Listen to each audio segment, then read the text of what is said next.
ਬਹੁਤ ਸੋਹਣਾ ਲੱਗ ਰਿਹਾ। Thank you so much. ਆਪਾਂ ਮੈਚਿੰਗ ਕਰਕੇ ਆਏ ਆਈ ਥਿੰਕ। ਲੋਕਾਂ ਦੀ ਮੈਂਟੈਲਿਟੀ ਬਣੀ ਹੋਈ ਹੈ ਕਿ ਹਾਂ ਯਾਰ ਜੇ ਇਹਨੇ ਵੱਡੀ ਮੂਵੀ ਦੇ ਵਿੱਚ ਕੰਮ ਕਰ ਲਿਆ ਜਾਂ ਕੁਝ ਹੋਰ ਮੂਵੀ ਦੇ ਵਿੱਚ ਕੰਮ ਕਰ ਲਿਆ ਸ਼ਾਇਦ ਇਹ ਕੰਪਰੋਮਾਈਜ਼ ਕਰਕੇ ਗਏ ਹੋਣਗੇ। ਮੈਨੂੰ ਖੁਦ ਨੂੰ ਕਈ ਵਾਰੀ ਬੁਰਾ ਲੱਗਦਾ ਹੈ ਕਿ ਮੇਰੇ ਹੀ ਫਰੈਂਡ ਸਰਕਲ ਦੇ ਵਿੱਚ ਮੇਰੀਆਂ ਹੀ ਸਹੇਲੀਆਂ ਨੂੰ ਇੰਜ ਲੱਗਦਾ ਕਿ ਪੱਕਾ ਕੁਛ ਨਾ ਕੁਛ ਤਾਂ ਗਲਤ ਹੋਣਾ ਆ। ਐਂਡ ਜਿਹੜੀਆਂ ਕੁੜੀਆਂ ਨੂੰ ਲੱਗਦਾ ਹੈ ਕਿ ਕੰਪਰੋਮਾਈਜ਼ ਕਰਕੇ ਉਹਨਾਂ ਨੂੰ ਕੰਮ ਮਿਲ ਜੂਗਾ, ਮੈਂ ਉਹਨਾਂ ਦੀ ਇੱਕ ਚੀਜ਼ ਸੀਰੀਅਸਲੀ ਉਹਨਾਂ ਦੇ ਦਿਮਾਗ 'ਚੋਂ ਗਲਤਫਹਿਮੀ ਕੱਢਣਾ ਚਾਹੁੰਦੀ ਹਾਂ ਕਿ ਉਹ ਕੰਮ ਤੁਹਾਨੂੰ ਸਿਰਫ ਇੱਕ ਵਾਰ ਮਿਲੂਗਾ। ਆ ਕੰਪਰੋਮਾਈਜ਼ ਕਰਕੇ ਛੋਟੇ ਛੋਟੇ ਜਿਹੇ ਜੁਗਾੜ ਜਿਹੇ ਲਗਾ ਕੇ ਕੰਮ ਕਰਨ ਵਾਲੀਆਂ ਜਿੰਨੀਆਂ ਵੀ ਲੜਕੀਆਂ ਨੇ ਪੰਜਾਬੀ ਇੰਡਸਟਰੀ ਦੇ ਵਿੱਚ ਹੀ, ਉਹ ਤੁਹਾਨੂੰ ਇੱਕ ਜਾਂ ਦੋ ਪ੍ਰੋਜੈਕਟ ਤੋਂ ਬਾਅਦ ਖੁਦ ਹੀ ਨਹੀਂ ਨਜ਼ਰ ਆਈਆਂ ਹੋਣੀਆਂ ਕਿ ਅਸੀਂ ਲੱਚਰਪੁਣਾ ਦਿਖਾ ਕੇ ਹੀ ਹਰ ਚੀਜ਼ ਨਹੀਂ ਗੇਨ ਕਰ ਸਕਦੇ। ਬਹੁਤ ਆਡੀਸ਼ਨਸ ਦਿੱਤੇ ਨੇ, ਖੱਜਲ ਹੋ ਕੇ ਆਡੀਸ਼ਨਸ ਦਿੱਤੇ ਨੇ, ਜਦੋਂ ਕਿ ਅੱਜ ਕੱਲ੍ਹ ਲੋਕਾਂ ਨੂੰ ਕਾਸਟ ਕੀਤਾ ਜਾਂਦਾ ਉਹਨਾਂ ਦੇ ਫੋਲੋਅਰਸ ਦੇ ਬੇਸਿਸ 'ਤੇ ਕਿ ਕਿਤੇ ਕਿੰਨੇ ਮਿਲੀਅਨ ਫੋਲੋਅਰਸ ਨੇ ਜਾਂ ਇਹਦੇ ਫੋਲੋਅਰਸ ਮਗਰ ਕੀ ਲੱਗਾ ਹੈ ਨਹੀਂ ਲੱਗਾ, ਬਲੂ ਟਿਕ ਲੱਗੀ ਹੈ ਨਹੀਂ ਲੱਗੀ ਆ। ਐਂਡ ਮੈਨੂੰ ਰੋਣ ਦੇ ਲਈ ਕਦੇ ਗਲਿਸਰੀਨ ਦੀ ਲੋੜ ਨਹੀਂ ਪਈ। ਇੱਕ ਜਗ੍ਹਾ ਤੇ ਸ਼ੂਟ ਕਰਦੇ ਪਏ ਸੀਗੇ, ਸੋ ਉੱਥੇ ਟਿਕਟੋਕਰ ਬੁਲਾਈ ਹੋਈ ਸੀਗੀ ਉਹਨਾਂ ਨੇ। ਉਹ ਇੰਨੇ ਲੋਕਾਂ ਦੇ ਸਾਹਮਣੇ ਪਰਫਾਰਮੈਂਸ ਦੇਣੀ ਉਹਦੇ ਲਈ ਬਹੁਤ ਔਖਾ ਸੀਗਾ, ਸੋ ਉਹਨੂੰ ਚੇਂਜ ਕਰਨਾ ਪਿਆ ਇਹ ਕਹਿ ਕੇ ਕਿ ਤੁਹਾਡਾ ਸ਼ੂਟ ਕੰਪਲੀਟ ਹੋ ਗਿਆ, ਤੁਸੀਂ ਜਾਓ। ਕਿਸੇ ਨੇ ਸਾਲ ਥੀਏਟਰ ਕੀਤਾ ਹੋਵੇ ਤਾਂ ਆਪਣੇ ਆਪ ਨੂੰ ਕਹਿਣਾ ਸ਼ੁਰੂ ਕਰ ਦੂਗਾ ਜੀ ਮੈਂ ਬਹੁਤ ਵੱਡਾ ਆਰਟਿਸਟ ਹਾਂ। ਐਂਡ ਪੰਜਾਬੀ ਇੰਡਸਟਰੀ ਦੇ ਵਿੱਚ ਮਤਲਬ ਮੈਂ ਕਿਸੇ ਨੂੰ ਟਾਰਗੇਟ ਨਹੀਂ ਕਰ ਰਹੀ, ਬਟ ਜੋ ਮੇਰੇ ਨਾਲ ਹੋਇਆ ਮੈਂ ਉਸ ਬਿਹਾਫ ਤੇ ਗੱਲ ਕਰੂੰਗੀ ਕਿ ਪੇਮੈਂਟਸ ਨੂੰ ਲੈ ਕੇ ਬਹੁਤ ਰੌਲਾ ਹੁੰਦਾ ਆ। ਐਂਡ ਦੇ ਡੇ ਤੱਕ ਇਹੀ ਕਹਿੰਦੇ ਨੇ ਹਾਂਜੀ ਬਸ ਤੁਹਾਡੇ ਅਕਾਊਂਟਸ ਪੈ ਰਹੇ ਨੇ ਪੈਸੇ, ਹਾਂਜੀ ਪੈ ਰਹੇ ਨੇ। 4 ਮਹੀਨੇ ਨਿਕਲ ਜਾਂਦੇ ਨੇ ਬਟ ਪੇਮੈਂਟਸ ਕਈਆਂ ਦੀਆਂ ਕਲੀਅਰ ਨਹੀਂ ਹੁੰਦੀਆਂ। ਜੀ ਅਸੀਂ ਪ੍ਰੋਜੈਕਟ ਕਰਨਾ ਪਰ ਬਜਟ ਬਹੁਤ ਲੋ ਹੈ। ਅਗਰ ਤੁਹਾਡਾ ਬਜਟ ਹੀ ਲੋ ਹੈ ਤਾਂ ਤੁਸੀਂ ਕਰ ਕਿਉਂ ਰਹੇ ਹੋ? ਹੁਣ ਤੁਹਾਨੂੰ ਵੀ ਪਤਾ ਲੱਗ ਗਿਆ ਵਾ ਕਿ ਕਿਤੇ ਨਾ ਕਿਤੇ ਸਿਰਫ ਇਹਨਾਂ ਦੇ ਘੱਟ ਪੈਸੇ ਦੇਣ ਦੀ ਇੱਕ ਤਰੀਕਾ ਹੈ, ਇਹ ਕਹਿ ਦੋ ਕਿ ਹਾਂਜੀ ਜੀ ਬਜਟ ਬਹੁਤ ਘੱਟ ਹੈ। एक चेहरे की तासीर ऐसी, एक चेहरे की तासीर ऐसी कि शराब सी चढ़ गई, एक चेहरे की तासीर ऐसी कि शराब सी चढ़ गई, उस चेहरे की तारीफ खातर शायर की शायरी भी क्या कर गई? No no no no no no.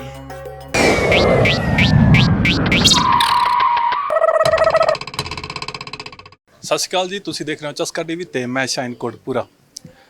ਅੱਜ ਤੁਹਾਨੂੰ ਜਿਨ੍ਹਾਂ ਨਾਲ ਮਿਲਾਉਣ ਜਾ ਰਹੇ ਹਾਂ ਪੰਜਾਬ ਦੀ ਬਹੁਤ ਸੋਹਣੀ ਜਿਹੀ ਮੁਟਿਆਰ।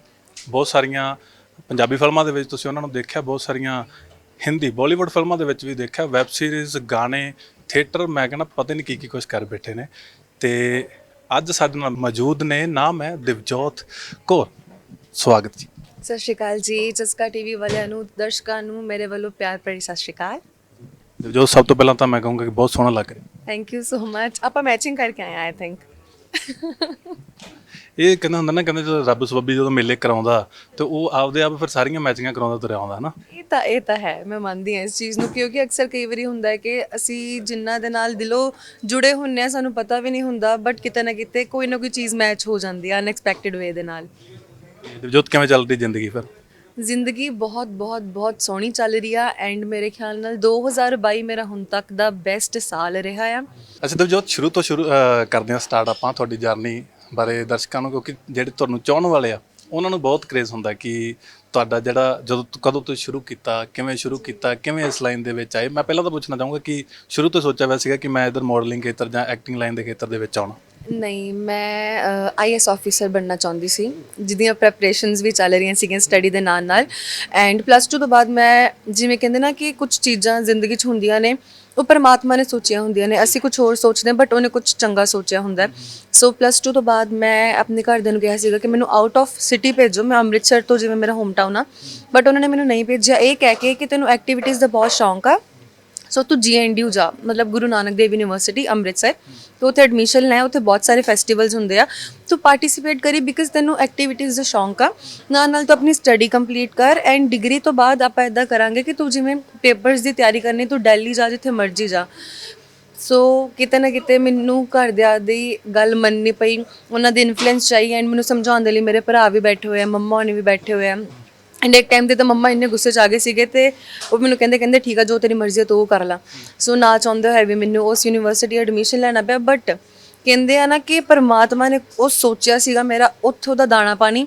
उत्थे एडमिशन लैन तो बाद मैं 2016 दे विच एडमिशन लित्ती सीगी एंड मैं BR को ऑप्ट कीती सीगी बिकॉज मैनू सीगा कि ਅਗਰ ਆਈਐਸ ਵੱਲ ਨਾ ਜਾ ਪਾਈ ਤਾਂ ਐਟਲੀਸਟ ਇੱਕ ਆਰਕੀਟੈਕਟ ਬੰਦਾ ਬਹੁਤ ਇਨ ਫਿਊਚਰ ਮੇਰਾ ਫਿਊਚਰ ਸਿਕਿਉਰ ਹੋ ਪਲਾਨ ਸੀਗਾ ਬੈਕਅਪ ਪਲਾਨ ਸੀਗਾ। ਬਟ ਜਦੋਂ ਮੈਂ ਬੀਆਰ ਕੋਆਪਟ ਕੀਤੀ ਤਾਂ ਮੈਂ ਕਿਹਾ ਨਾ ਤਾਂ ਇਹਦੇ 'ਚ ਐਕਸਟਰਾ ਸਟੱਡੀ ਵਾਸਤੇ ਮੈਂ ਜਾ ਸਕਦੀ ਹਾਂ ਆਈਐਸ ਦੀ ਤਿਆਰੀ ਦੇ ਲਈ, ਨਾ ਹੀ ਮੇਰੀ ਐਕਟੀਵਿਟੀਜ਼ ਹੋਣੀਆਂ ਨੇ। ਸੋ ਮੈਂ ਸ਼ਿਫਟ ਕੀਤਾ ਬੀਟੈਕ ਫੂਡ ਸਾਇੰਸ 'ਚ। ਉਹ ਡਿਗਰੀ 'ਚ ਐਡਮਿਸ਼ਨ ਲੈਣ ਤੋਂ ਬਾਅਦ ਮੈਂ ਯੂਥ ਫੈਸਟੀਵਲ 'ਚ ਪਾਰਟੀਸਿਪੇਟ ਕੀਤਾ ਐਂਡ ਉਸ ਟਾਈਮ ਮੈਂ ਥੀਏਟਰ ਦੇ ਅੰਡਰ ਪਾਰਟੀਸਿਪੇਟ ਕੀਤਾ।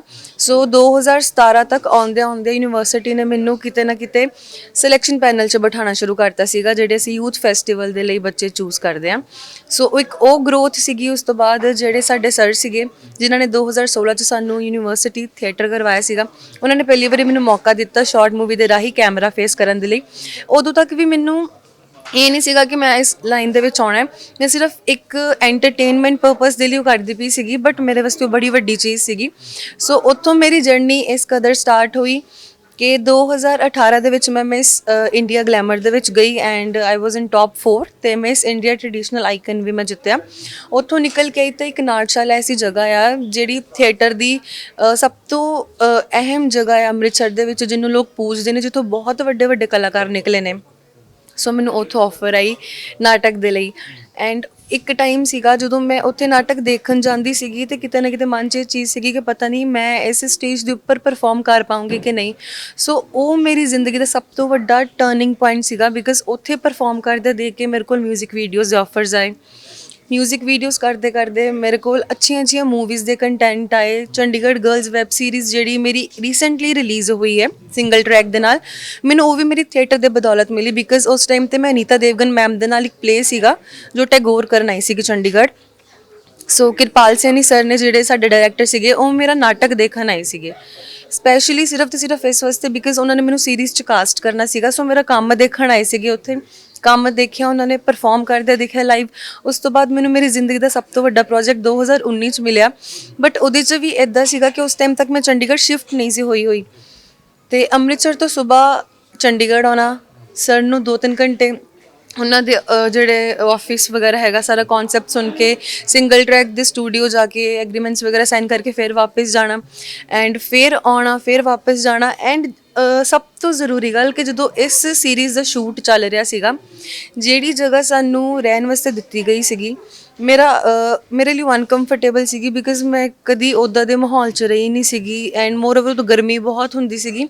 ਸੋ ਮੇਰੇ ਲਈ ਬੜਾ ਔਖਾ ਸੀਗਾ ਉਸ ਜਗ੍ਹਾ 'ਤੇ ਰਹਿਣਾ। ਤੇ ਮੈਂ ਕੀ ਕੀਤਾ, ਮੈਂ ਆਪਣਾ ਬਾਹਰ ਹੋਟਲ ਬੁੱਕ ਕਰਵਾ ਲਿਆ ਐਂਡ ਰਾਤ ਨੂੰ 2 ਵਜੇ ਇੰਨੀ ਬਾਰਿਸ਼ ਆਈ, ਸਪਟੰਬਰ ਦਾ ਦਿਨ ਸੀਗਾ, ਇੰਨੀ ਬਾਰਿਸ਼ ਆਈ ਕਿ ਮੇਰੇ ਹੋਟਲ ਰੂਮ ਦੇ ਅੰਦਰ ਪਾਣੀ ਤੱਕ ਇੰਨਾ ਭਰ ਚੁੱਕਾ ਸੀਗਾ ਰੂਮ ਦੇ ਵਿੱਚ ਬਿਕਾਜ਼ ਉਹਦੇ ਨਾਲ ਬਹੁਤ ਵੱਡੀ ਬਾਲਕਨੀ ਲੱਗਦੀ ਸੀਗੀ ਐਂਡ ਮੇਰਾ ਰੂਮ ਦੇ ਵਿੱਚ ਮੇਰੀਆਂ ਚੀਜ਼ਾਂ ਫਲੋਟ ਕਰ ਰਹੀਆਂ ਨੇ ਨੀਚੇ ਐਂਡ ਮੈਂ 2 ਵਜੇ ਉੱਠ ਕੇ ਦੇਖ ਰਹੀ ਹਾਂ ਕਿ ਯਾਰ what the hell ਆ ਕੀ ਹੋ ਗਿਆ। ਤੇ ਉਸ ਤੋਂ ਬਾਅਦ ਫਿਰ ਮੈਂ ਹੋਟਲ ਸ਼ਿਫਟ ਕੀਤਾ। ਸੋ ਉਹ 1 ਮਹੀਨਾ ਤਾਂ ਮੈਂ ਬਸ ਕਦੀ ਇਹ ਹੋਟਲ ਕਦੀ ਉਹ ਹੋਟਲ, ਕਿਉਂਕਿ ਨੀਅਰ ਬਾਈ ਲੋਕੇਸ਼ਨ 'ਤੇ ਰਹਿਣਾ ਸੀਗਾ, ਨੀਅਰ ਬਾਈ ਕੋਈ ਇੰਨੇ ਅੱਛੇ ਹੋਟਲਸ ਅਵੇਲੇਬਲ ਨਹੀਂ ਸੀਗੇ।